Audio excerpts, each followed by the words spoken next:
Oh, hi there. I'm Zerfall, and welcome to another Hauls video. This is the Hauls video for September 2013. And I've got a stack of Super Nintendo games here and one NES game, which will be coming up last. Most of these SNES games I got when I bought the Super Nintendo last month, but like I said, that was right on the cusp of the month, so I decided to count half for each month, especially since it was so many games. First up, Super Bomberman, the first Super Nintendo Bomberman. And the most important part about the Super Bomberman game was that you could get it to come with the multi-tab. So you could play up to 4 players, tournament mode with your friends, and it was pretty fun trying to piss off your friends by getting them trapped by bombs and all that sort of stuff. If you play against a computer on level 10 though, probably not going to win. Next up, Madden 95. Now, when I tried to play this game, I ended up kind of sucking. I couldn't even figure out how to pass the ball, so that didn't really work out well for me. However, if you're into sports games, the Madden games were always a popular one. EA Sports, it's in the game, but like I said, I don't know much about that game itself. Next up, Batman Returns. Now this is like a beat-em-up side-scroller fighting game, and as a beat-em-up side-scroller fighting game, it's not a bad one actually. You can fight pretty well. You don't just get your butt kicked right away. As far as a licensed game goes, it's not that bad. So you can play it, you can have some fun. Final Fight, that sort of thing. Except it doesn't really have the most amount of moveset, the largest moveset, but it at least has enough to change it up a bit and make the game not so monotonous. Spawn, another beat-em-up game. This one, it's almost fun, but the difficulty level is too high for a lot of the things. The levels themselves are super easy to beat, and then you get to a boss, and there's infinite continues, and it's a good thing there are, because the bosses you really have to know exactly their pattern. And the problem is that the difficulty doesn't ramp up or anything. It's just really easy, super hard for a boss, although after 2 or 3 tries you'll beat the boss, and then it's super easy again for the rest of the level. So for that problem, I'm not giving it a high rating in my personal favor. I don't think I'm going to play the game much in the future, but I've got it now and it came with something, so it's not too bad. But next up is a platform game, and it's much in the vein actually of Earthworm Jim. It's a very similar game, multiple weapons you can get and all that sort of stuff. And that's Daffy Duck, the Martian Missions, or the Marvin Missions, my mistake. And this game was actually a lot of fun to play. There's a whole bunch of different weapons you can get. The platforming is pretty good. The controls aren't that bad. You have knockback when you use the weapons, and if you shoot it fast enough, you fall on your ass and drag across the ground. It's kind of fun, and it's one that I would actually recommend playing.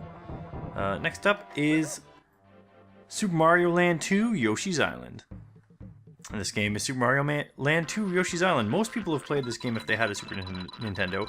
If not, it's very much different from the other Mario games in that you play as Yoshi. When you get hit, you don't really die. You just lose the Mario off your back and you got 10 seconds to get him back, or you'll get kidnapped. What else is there to say about it? You can shoot eggs. You can throw them instead of only hatching 1-ups out of them and stuff like that. It's kind of weird. It develops the Yoshi character a little more, I guess. But it's a fun game, even if it's not really all that Mario-esque. It's got him in its baby. Last Super Nintendo game. This is The Tick, which was a great cartoon show, and I enjoyed watching that. Did not translate to this game well. There's like 3 moves you can do: kick, punch, and final move, kick or punch, which you can change up a little bit by changing direction in case you're trapped. But and you can call Arthur 3 times in the entire game, and he'll come and kill all the enemies on the screen.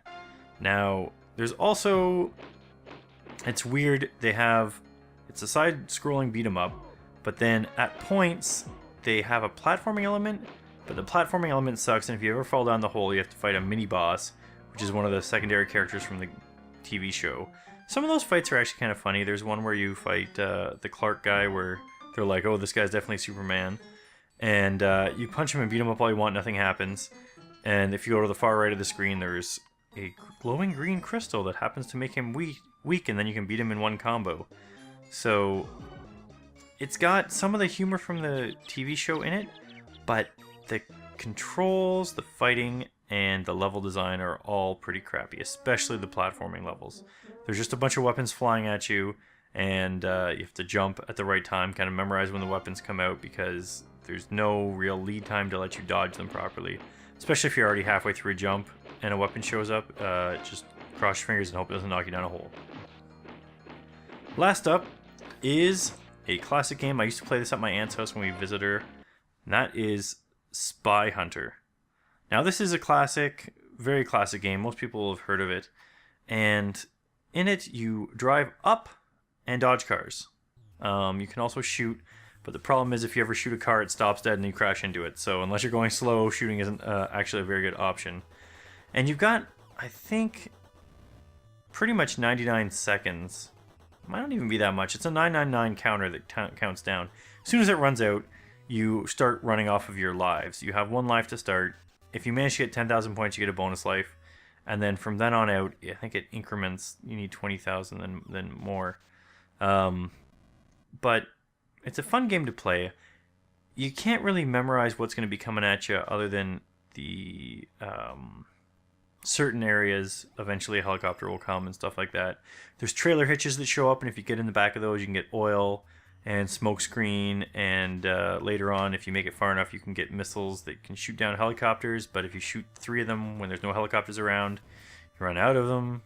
So it's a very hard game to play, but it's like an arcade style game where they're designed kind of to eat your quarters, but then it's on a Nintendo, so you've got no quarters. You just keep trying again. Anyways, that's it for this month. Sorry if I ran through this a little quick.